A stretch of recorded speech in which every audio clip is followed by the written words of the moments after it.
Hey, what's going on? You know who it is, you know what it is. All right, you guys, back to talk some more boxing and talk about the debacle that happened with Triple G last night. And basically the referee. Now, and I'm gonna tie Al Heyman into this also. We all know that Derby Pacheco, well, we all didn't know, but we found out yesterday Derby Pacheco is an Al Heyman fighter because we saw Sam there.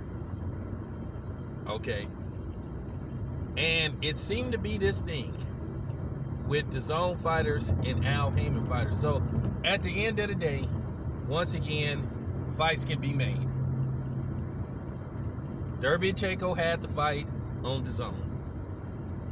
And this is further proof that certain fights can be made. But it's just resistance on certain parts of certain parties involved, and that's just the bottom line. Shit, if I was Al Heyman, I would consider not doing business with Eddie Hearn, because it appears that Al Heyman fighters, when it comes to certain matchroom fighters, they get the short end of the stick. Derby Pacheco should have won that fight. And a lot of people are coming clean just admitting what we saw yesterday. We saw Triple G flat out lose. We saw Triple G further get exposed as the hype job that I always thought he was.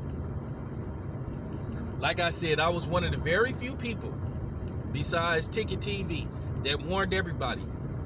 I told you the dude was a fraud. I told Dante he was a fraud. I told 780 was a fraud. I told everybody that dude was a fraud. And now we're starting to see it. And all I got for my trouble was, oh, you're just a hater. Oh, you're a racist. You just don't like him because he's not black. Okay, so that's all I got for my trouble. Now it's funny. It's so funny. These are the same people that don't never say nothing. Like I said, when you criticize a black fighter, they never bring that up.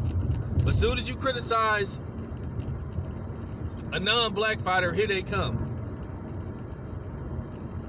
So it just goes to show you who are the real racists. Like I said before, every fighter, well, should I say every black fighter is fair game, except for Filipino fighters, non-black fighters, and white fighters. They love your channel when you criticizing the black fighters. But then as soon as you criticize a Filipino fighter or a Mexican fighter or Eastern European white fighter, they hear hey, wait a minute, man. Hey, man, that's not right, man. So at the end of the day, you know what time it is with these people.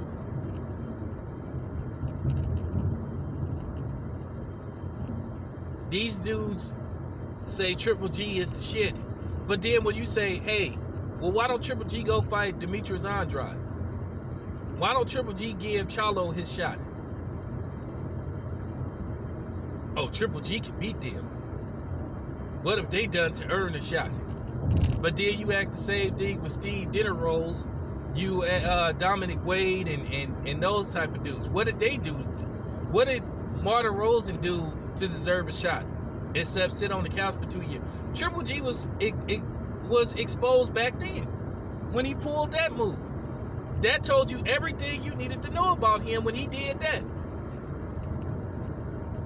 That told you everything you needed to know about Triple G when he made a dude come out the couch, fight him, knock him out, and then you had everybody praising him for that win, and you had people justifying that win where there were plenty of opponents that was around that could have fought Triple G, and he refused to fight them.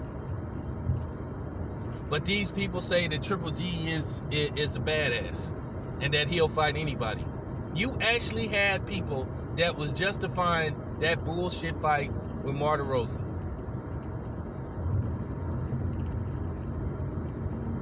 But when we when we made it very clear that he ducked Derby Pacheco, and yesterday proved why he didn't want to fight him, because he knew that would happen. Now, they said Derbiachenko kicked his ass in the amateurs.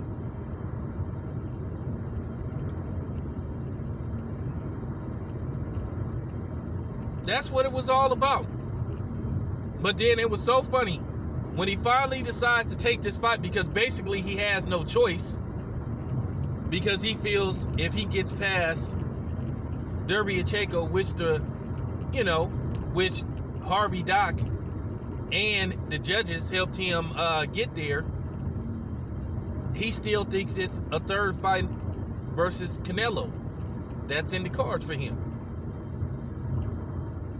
But you had a couple of idiots sitting up making videos saying, ha ha ha, once again jocking the LDBC, like I said, dirty white trash, who can't keep the LDBC out their mouth, but like I say, never talk about showing up to fights.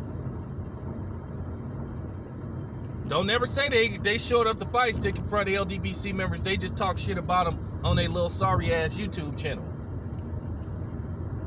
Because I cover fights all the time. Everybody knows that. But it is what it is. Let's get back to the subject at hand. I don't want to drift off into, giving a clown, that wear dirty ass Walmart t-shirts and shit on his videos, that type of shine. But you had people putting that narrative out. You had people actually go as far to make videos saying we was racist for supporting Derbiachenko. How in the fuck is we racist for supporting Derbiachenko and saying that Triple G ducked Derbiachenko, which he did? Derbiachenko ain't black. But watch out for that. You see how people put those bullshit videos together? We were just telling the truth. Why would you sit up there, give up your belt, get stripped, when you could have just fought the dude, still had your belt, and then we wouldn't even be having this conversation? But basically, you waited till he got the belt, and pretty much you decide to fight him. Don't make no kind of that doesn't make any kind of sense. But people saying this dude wasn't ducking people. Like I said, it goes to that scenario. Like I said, people love to matchmake for the brothers though, but they don't want to matchmake for the non-brothers. And I'm going to get to Canelo too in the next video, and I'm going to get on Canelo's ass about him trying to, take a shortcut to trying to solidify his career by trying to fight retired fighters. So I'm going to get on Canelo's ass too, because that's weak too. Now, let's get back to triple fraud. This man had so many opportunities to prove that he was an all-time great, and he wouldn't take the risk that required for you to be considered an all-time great. Triple G is not a first ballot Hall of Famer. You had guys like HBO hyping this dude up, celebrating him getting a knockout over David Lemieux. Like that was something special. And people was buying into him too. They was sitting up there like trying to promote this dude as a killer machine knockout artist. But then you look at the people he was knocking out. Once again, Triple G has failed to knock out or even knock down, any solid competition.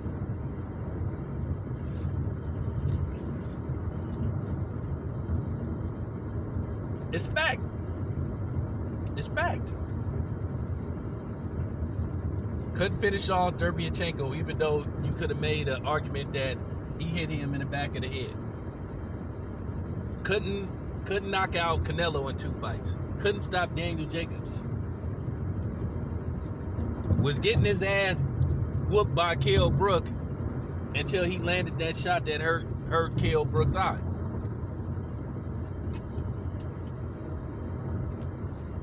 But then when you kept saying, and I just won't, and I'm not gonna let this go. But you had everybody saying nobody wants to fight him, and there were plenty of people calling this dude out. There was no competition, no real solid competition at 160 during his reign. Billy Joe Saunders, he was indecisive because he was drinking the Triple G Kool-Aid at times too. But then when he started to see what Kell Brook did, he was like, okay, well maybe he ain't what they make him out to be. Now keep in mind, there was going to be a fight with him and Chris Eubanks Jr. There were quite a few people that said they wanted to smoke. Keep in mind, you know, James DeGale said, hey, I'll come down to 160 and fight Triple G, or Triple G can come up to 168. And keep in mind, Triple G had been flirting with that 168, dangling that for the past couple of years.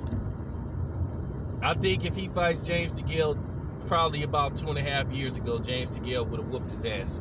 But I think James DeGale, he's pretty much his best years is behind him. Now Triple G probably would take that fight, but then again, Triple G didn't look that good. He looked every bit of 37. And that's what happens when you get carefully placed opponents in front of you. And then you have the predominantly white media backing you up. Then you have biased broadcasters that pretty much are white. Jim Lampley, Max Kellerman, Larry Merchant hyping you up too.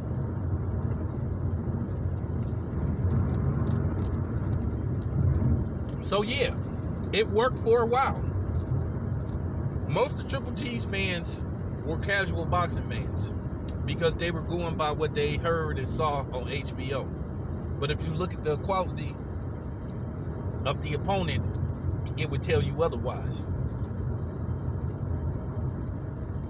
So now, after fighting truck driver, waiter, you know what I'm saying, gas station attendant after gas station attendant, to build up this man and make him like a hype job, it finally came to a screeching halt yesterday.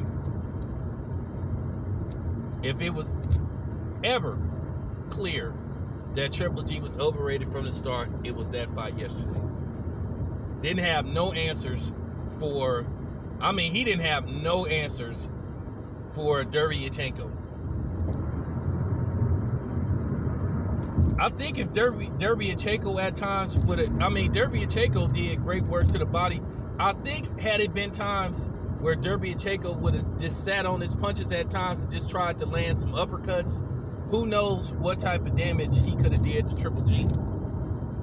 But it was proven yesterday by Derevyanchenko that Triple G is a fraud.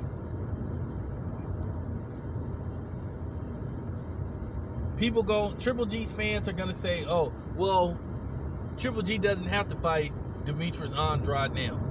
Oh, he doesn't have to fight Charlo now because he just came off a tough fight.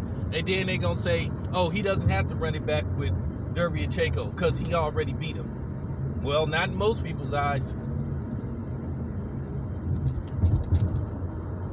So, it is what it is, man. I told you. I warned you. And like I said, vindication for me. Because like I said, I was one of the very few people that wasn't sold on Triple G. I wasn't one of these people that started to see as time went by that he wasn't what they made him out to be. Watch all my videos going back to 2014, 2015. I even had black people saying that I wasn't being fair to Triple G and saying, come on, give him a chance and all that. Nah, fuck that. Because I knew what he was. This your boy Town Biz. I'm out.